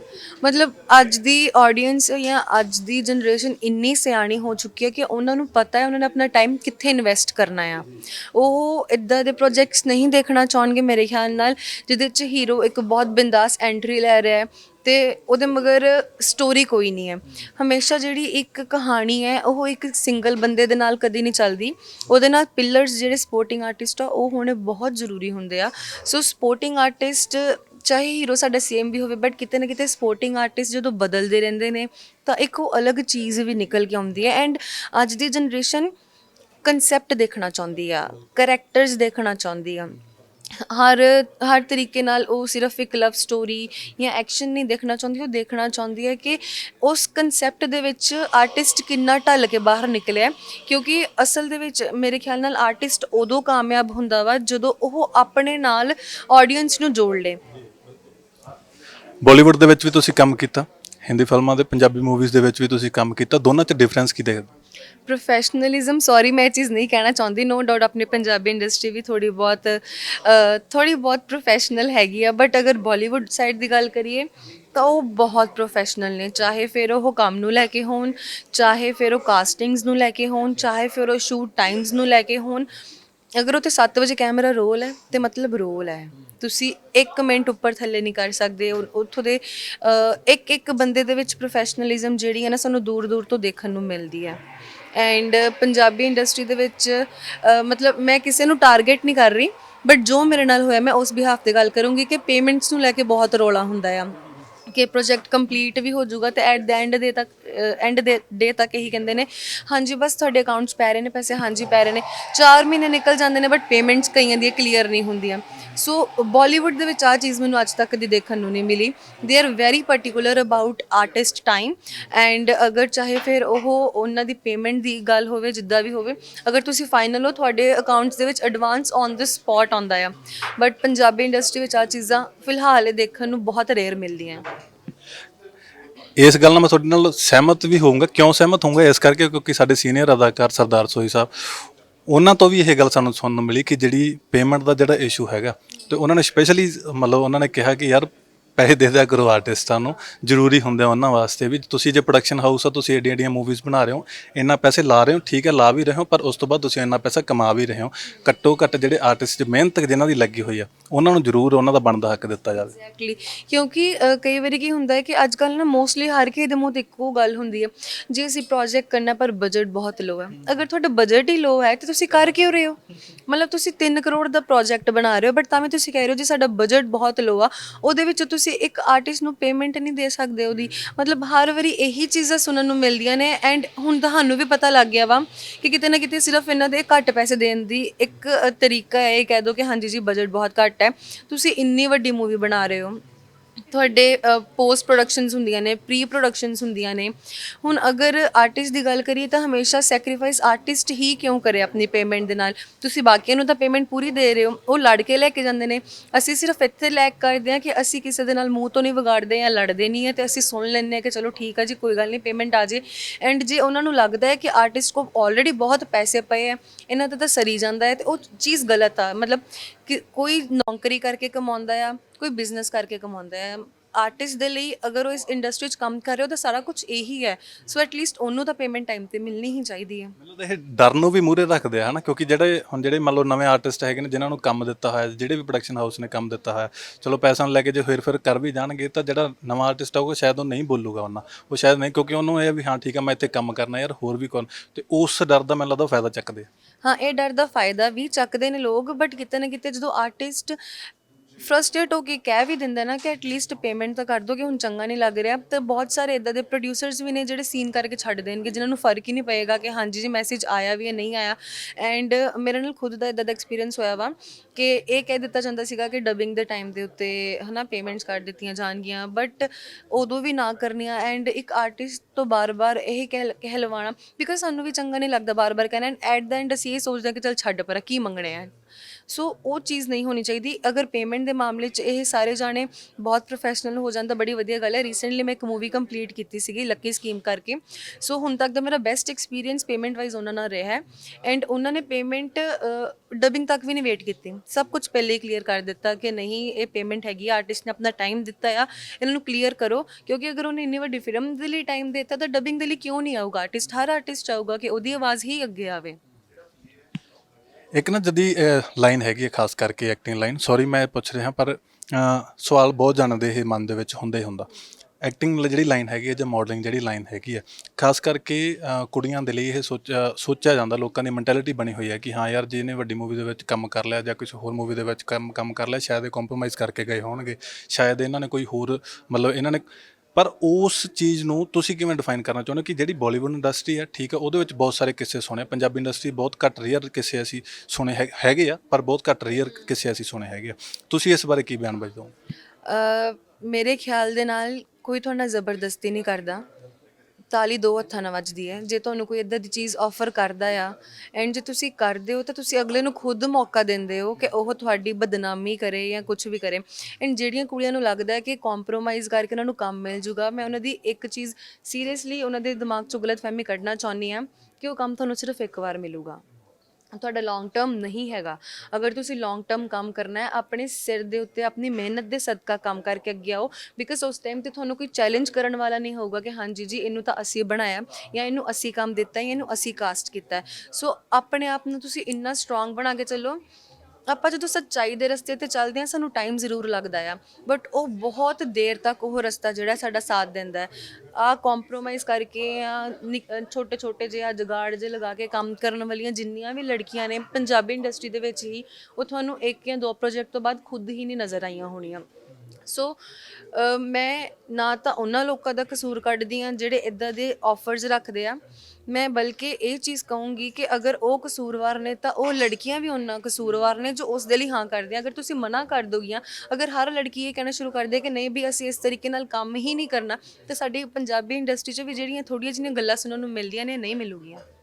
ਕਿਉਂਕਿ ਜੇ ਤੁਹਾਡੇ 'ਚ ਟੈਲੈਂਟ ਹੈਗਾ, ਜੇ ਤੁਹਾਡੇ ਕੋਲ ਪ੍ਰਤਿਭਾ ਹੈਗੀ ਆ, ਤਾਂ ਤੁਹਾਨੂੰ ਕਿਸੇ ਮੂਹਰੇ ਝਿਪਣ ਦੀ ਲੋੜ ਨਹੀਂ, ਕਿਸੇ ਮੂਹਰੇ ਡਰਨ ਦੀ ਲੋੜ ਨਹੀਂ ਹੈਗੀ। ਤੁਹਾਡੇ ਕੋਲ ਕਲਾ ਹੈ, ਤਾਂ ਤੁਹਾਡਾ ਸਟਰਗਲ ਚੱਲ ਰਿਹਾ, ਤੁਹਾਡਾ ਜ਼ੋਰ ਚੱਲ ਰਿਹਾ, ਤੁਸੀਂ ਉਹਦੇ 'ਤੇ ਸੰਘਰਸ਼ ਕਰ ਰਹੇ ਹੋ, ਤਾਂ ਪਰਮਾਤਮਾ ਇੱਕ ਨਾ ਇੱਕ ਦਿਨ ਬਾਂਹ ਫੜਦਾ ਤੇ ਆਟੋਮੈਟਿਕਲੀ ਫਿਰ ਉਹ ਬਾਂਹ ਵੀ ਇਹੋ ਜਿਹੀ ਫੜੀ ਜਾਂਦੀ ਹੈ, ਮੈਨੂੰ ਲੱਗਦਾ, ਤੇ ਉਹ ਸਿਖਰਾਂ 'ਤੇ ਜਾਂਦੀ। ਬਿਲਕੁਲ, ਮਤਲਬ ਮੈਂ ਅਗਰ ਆਪਣੀ ਜਰਨੀ ਦੇਖਾਂ, ਮੇਰਾ ਫੈਮਿਲੀ ਬੈਕਗਰਾਊਂਡ ਹੈ ਹੀ ਨਹੀਂ ਇਸ ਫੀਲਡ ਦੇ ਵਿੱਚ। ਐਂਡ ਸਟਰਗਲ ਦੀ ਗੱਲ ਅਗਰ ਮੈਂ ਕਰਾਂ ਤਾਂ ਬਹੁਤ ਕਰਨੀ ਪਈ ਹੈ। ਅਗਰ ਅੱਜ ਦੀ ਤਰੀਕ ਦੇ ਵਿੱਚ, ਅਗਰ ਇਸ ਸਾਲ ਦੇ ਵਿੱਚ ਮੈਂ ਇੰਨੇ ਸੋਹਣੇ ਸੋਹਣੇ ਪ੍ਰੋਜੈਕਟਸ ਕੀਤੇ ਨੇ, ਤਾਂ ਉਹ ਮੇਰੀ ਸ਼ਾਇਦ ਇੰਨੇ ਸਾਲਾਂ ਦੀ ਸਟਰਗਲ ਸੀਗੀ ਕਿ ਮੈਂ ਲੱਗੀ ਹੋਈ ਸੀਗੀ ਕਿ ਨਹੀਂ ਯਾਰ ਮੈਨੂੰ ਮੇਰੇ ਟੈਲੈਂਟ ਦੇ ਸਦਕਾ ਕੰਮ ਮਿਲੂਗਾ। ਐਂਡ ਇਸ ਸਾਲ ਮੈਨੂੰ ਮਿਲਿਆ ਵੀ ਆ, ਮੈਂ ਇਸ ਚੀਜ਼ ਦੇ ਉੱਪਰ ਡਿਨਾਈ ਨਹੀਂ ਕਰ ਸਕਦੀ। ਐਂਡ ਅਗਰ ਮੈਂ ਉਹੀ ਚੀਜ਼ਾਂ ਉਸ ਟਾਈਮ ਦੇ ਉੱਪਰ ਇਹ ਸੋਚ ਲੈਂਦੀ ਕਿ ਨਹੀਂ ਵੀ ਕੰਪਰੋਮਾਈਜ਼ ਕਰ ਲੈਂਦੇ ਆ, ਤਾਂ ਸ਼ਾਇਦ ਉਹੀ ਸਾਲ ਮੇਰੇ ਆਖਰੀ ਸਾਲ ਹੁੰਦੇ। ਅੱਜ ਦੀ ਤਰੀਕ 'ਚ ਮੈਂ ਇੰਨੇ ਸੋਹਣੇ ਸੋਹਣੇ ਪ੍ਰੋਜੈਕਟਸ ਕੀਤੇ ਆ, ਮੈਨੂੰ ਖੁਦ ਨੂੰ ਕਈ ਵਾਰੀ ਬੁਰਾ ਲੱਗਦਾ ਕਿ ਮੇਰੇ ਹੀ ਫਰੈਂਡ ਸਰਕਲ ਦੇ ਵਿੱਚ ਮੇਰੀਆਂ ਹੀ ਸਹੇਲੀਆਂ ਨੂੰ ਇੰਝ ਲੱਗਦਾ ਕਿ ਪੱਕਾ ਕੁਛ ਨਾ ਕੁਛ ਤਾਂ ਗਲਤ ਹੋਣਾ ਆ। ਬਟ ਐਟ ਦਾ ਐਂਡ ਮੈਨੂੰ ਪਤਾ ਹੈ ਨਾ ਕਿ ਜਿਹੜੇ ਲੋਕਾਂ ਨਾਲ ਮੈਂ ਕੰਮ ਕਰਦੀ ਪਈ ਹਾਂ, ਜੋ ਲੋਕ ਮੇਰੇ ਨਾਲ ਜੁੜੇ ਨੇ, ਮੇਰੀ ਫੈਮਿਲੀ ਹੈ, ਸਭ ਕੁਛ ਹੈ, ਹਰ ਕਿਸੇ ਨੂੰ ਮੇਰਾ ਪਤਾ। ਕਹਿੰਦੇ ਨੇ ਕਿ ਕਿਤੇ ਪਹੁੰਚਣ ਤੋਂ ਪਹਿਲਾਂ ਬੰਦੇ ਦਾ ਪਰਛਾਵਾਂ ਪਹੁੰਚ ਜਾਂਦਾ ਆ। ਸੋ ਮੈਂ ਬੋਦਰ ਨਹੀਂ ਕਰਦੀ ਉਹਨਾਂ ਚੀਜ਼ਾਂ ਨੂੰ ਲੈ ਕੇ, ਕਿਉਂਕਿ ਕਹਿੰਦੇ ਨੇ ਹਮੇਸ਼ਾ ਆਪਣੇ ਹੀ ਸਾਡੇ ਤੋਂ ਸੜਦੇ ਹੁੰਦੇ ਨੇ, ਮੂੰਹ ਤੇ ਸਿਰਫ ਤੁਹਾਡੇ ਹੁੰਦੇ ਨੇ, ਪਿੱਠ ਪਿੱਛੇ ਛੁਰਾ ਖੋਬਣ ਵਾਲੇ ਵੀ ਤੁਹਾਡੇ ਆਪਣੇ ਹੀ ਹੁੰਦੇ ਨੇ। ਸੋ ਇੱਦਾਂ ਦੇ ਐਗਜ਼ਾਮਪਲਸ ਬਹੁਤ ਨੇ ਮੇਰੇ ਕੋਲ। ਐਂਡ ਕਿਤੇ ਨਾ ਕਿਤੇ I feel lucky to be a part of this profession, because ਮੈਨੂੰ ਪਰਮਾਤਮਾ ਨੇ ਬਹੁਤ ਸੋਹਣੀਆਂ ਚੀਜ਼ਾਂ ਨਾਲ ਨਵਾਜ਼ਿਆ। ਇਸ ਟੌਪਿਕ ਤੋਂ ਅਸੀਂ ਬਾਹਰ ਆਉਣੇ ਥੋੜ੍ਹਾ ਜਿਹਾ। ਇੰਸਟਾਗ੍ਰਾਮ ਰੀਲਸ ਹੈ ਨਾ, ਜਿਵੇਂ ਤੁਸੀਂ ਟਿਕਟੋਕ ਦੀ ਗੱਲ ਕੀਤੀ, ਉਸ ਤੋਂ ਬਦਲ ਫਿਰ ਉਹਦਾ ਆਇਆ ਇੰਸਟਾਗ੍ਰਾਮ ਰੀਲਸ ਦਾ, ਹੈ ਨਾ। ਅਤੇ ਅੱਜ ਕੱਲ੍ਹ ਜੋ ਦੇਖਿਆ ਜਾ ਰਿਹਾ ਹੈਗਾ ਇੰਸਟਾਗ੍ਰਾਮ ਰੀਲਸ 'ਤੇ, ਜਾਂ ਜਿਹੜੀਆਂ ਕੁੜੀਆਂ, ਖਾਸ ਕਰਕੇ ਜਿਹੜੀਆਂ ਕੁੜੀਆਂ ਇੰਸਟਾਗ੍ਰਾਮ ਰੀਲਸ 'ਤੇ ਆਪਣੇ ਅਕਾਊਂਟ ਬਣਾ ਕੇ ਜਿਹੋ ਜਿਹਾ ਉਹਨਾਂ ਦਾ ਕੰਟੈਂਟ ਚੱਲ ਰਿਹਾ ਹੈ ਨਾ, ਮੈਨੂੰ ਲੱਗਦਾ ਕਿ ਉਹ ਜਿਹੜੀਆਂ ਆਪਣੀਆਂ ਬੋਲੀਵੁੱਡ ਜਾਂ ਹੋਰ ਮੂਵੀਜ਼ ਹੈਗੀਆਂ, ਅਡਲਟ ਮੂਵੀਜ਼ ਜਿਨ੍ਹਾਂ ਨੂੰ ਆਪਾਂ ਕਹਿ ਦਿੰਦੇ ਹੈਗੇ, ਉਸ ਤੋਂ ਵੀ ਪੱਧਰ ਉਹਨਾਂ ਦਾ ਜਿਹੜਾ ਪਹਿਰਾਵਾ ਹੁੰਦਾ ਉਹਦੇ ਵਿੱਚ, ਉਹਨਾਂ ਕੁੜੀਆਂ ਨੂੰ ਕੀ ਸੁਜੈਸ਼ਨ ਦੇਣਾ ਚਾਹੋਗੇ ਕਿ ਭਾਈ ਕਾਹਤੋਂ ਦਿਮਾਗ ਖਰਾਬ ਕਰ ਰੱਖਿਆ ਸਾਰਿਆਂ ਦਾ, ਆਪਦਾ ਵੀ? ਬੇਸਿਕਲੀ ਉਹ ਸਿਰਫ ਇੱਕ ਟੈਕਟ ਨੇ ਉਹਨਾਂ ਦੇ ਫੋਲੋਅਰਸ ਗੇਨ ਕਰਨ ਦੇ ਲਈ ਐਂਡ ਇੰਸਟਾਗ੍ਰਾਮ ਜਾਂ ਸੋਸ਼ਲ ਮੀਡੀਆ ਦੇ ਥਰੂ ਪੈਸੇ ਬਣਾਉਣ ਦੇ ਲਈ। ਮੈਂ ਸਿਰਫ ਇਹੀ ਕਹਿਣਾ ਚਾਹੂੰਗੀ ਕਿ ਹਾਂ ਠੀਕ ਹੈ, ਹਰ ਕਿਸੇ ਦੀ ਆਪਣੀ ਜ਼ਿੰਦਗੀ ਹੈ, ਜਿਹਨੇ ਜੋ ਲਾਉਣਾ ਪਾਉਣਾ ਆ ਉਹ ਲਾ ਪਾ ਸਕਦਾ ਆ, ਬਟ ਇੱਕ ਲਹਿਜ਼ੇ 'ਚ ਰਹਿ ਕੇ ਅਗਰ ਅਸੀਂ ਚੀਜ਼ਾਂ ਕਰੀਏ ਤਾਂ ਅਸੀਂ ਬਹੁਤ ਸੋਹਣੇ ਲੱਗਾਂਗੇ। ਇੰਡੀਅਨਸ ਜਿਹੜੇ ਨੇ ਖਾਸ ਕਰਕੇ ਉਹਨਾਂ ਦੀ ਬਿਊਟੀ ਉਹਨਾਂ ਦੀ ਸਾਦਗੀ ਵਿੱਚ ਹੁੰਦੀ ਆ। ਅਸੀਂ ਇੱਕ ਸ਼ਬਦ ਹੁੰਦਾ ਹੈ ਪਰਟੀਕੁਲਰ, ਪਤਾ ਨਹੀਂ ਮੈਂ ਬੋਲਦੀ ਚੰਗੀ ਲੱਗਦੀ ਕਿ ਨਹੀਂ, ਕਿ ਅਸੀਂ ਲੱਚਰਪੁਣਾ ਦਿਖਾ ਕੇ ਹੀ ਹਰ ਚੀਜ਼ ਨਹੀਂ ਗੇਨ ਕਰ ਸਕਦੇ। ਹੁਣ ਅਸੀਂ ਸਾਦਗੀ ਦਿਖਾ ਕੇ ਵੀ ਉਹ ਚੀਜ਼ਾਂ ਗੇਨ ਕਰ ਸਕਦੇ ਹਾਂ।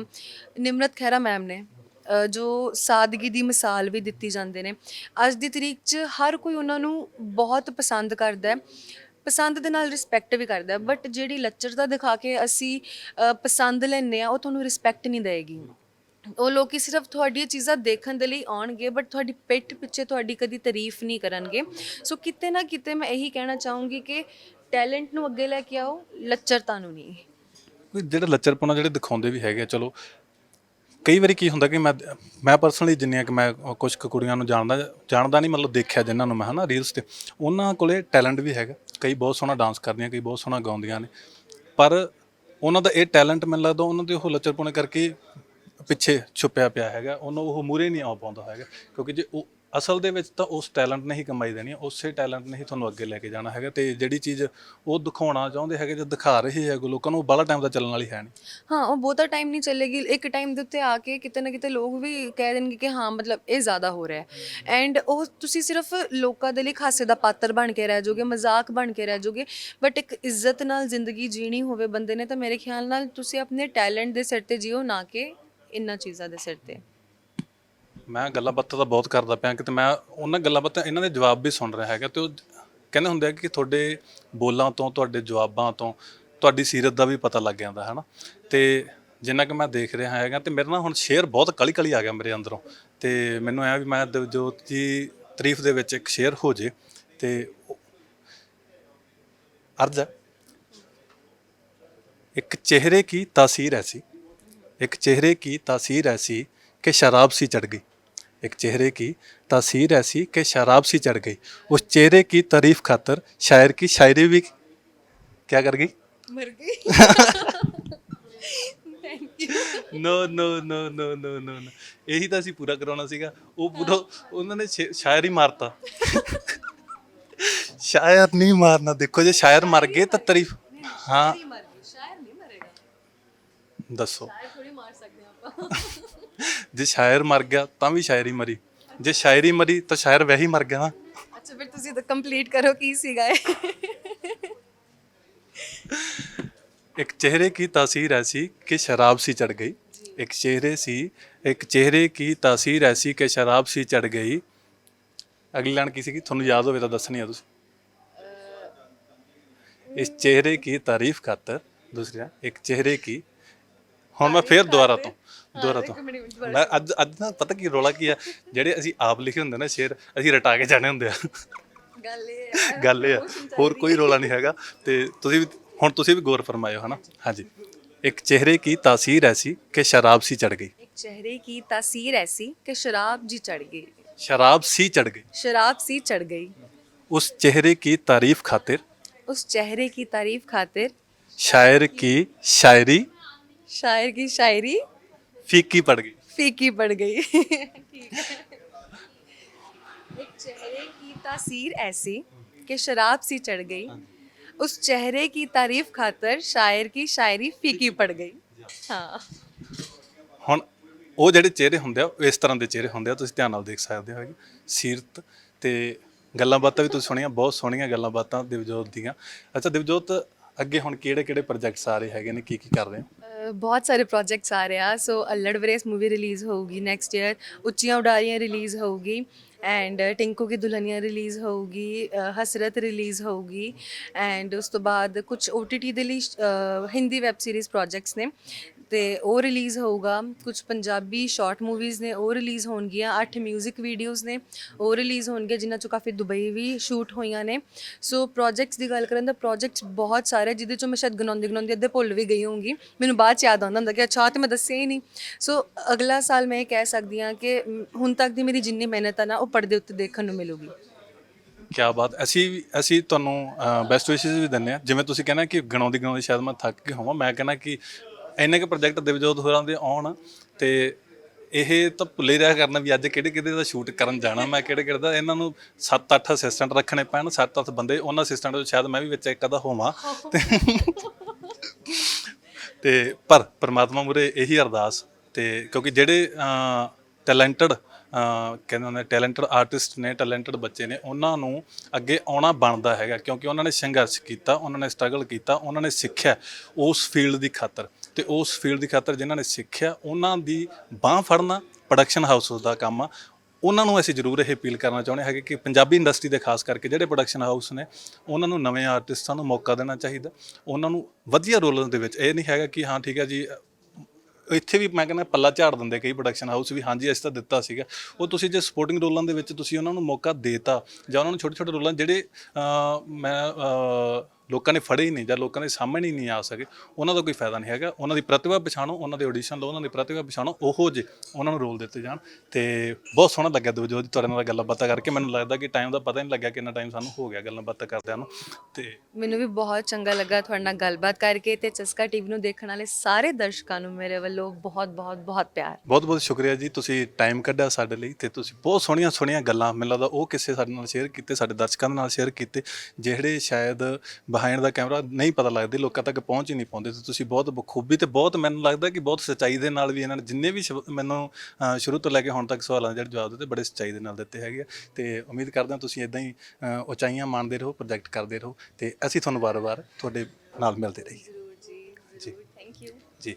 ਤੇ ਤੁਸੀਂ ਦੇਖਦੇ ਰਹੋ ਚਸਕਾ ਟੀਵੀ।